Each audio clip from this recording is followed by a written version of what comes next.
اصل میں یہ تابوت سکینہ جو ہے یہ ان کا ایک بڑا لکڑی کا صندوق ہے، اب بھی ہے، ان کا دعویٰ ہے کہ موجود ہے، اور مسجد اقصیٰ کے نیچے جو سرنگ ہے اس میں موجود ہے۔ بعض ذرائع سے فوٹو لے کر بھی انہوں نے ڈاکومنٹری فلم بھی ابھی دکھا دی ہے کہ موجود ہے۔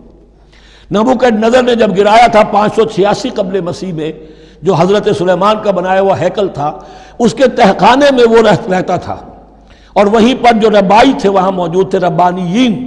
تو جب گرایا گیا ہے اس کو، ہیکل کو، تو اسی میں وہ دب گئے ہیں، لیکن وہ چاروں طرف سے جو بھی تہخانہ تھا بند ہو گیا ہوگا، اور وہاں پر ان کی لاشیں بھی ہیں اور تابوت سکینہ بھی ہے۔ لیکن ہوا یہ تھا کہ جب ان کے پڑوسی ملکوں نے انہیں شکستیں دی تو وہ تابوت سکینہ بھی چھین کر لے گئے۔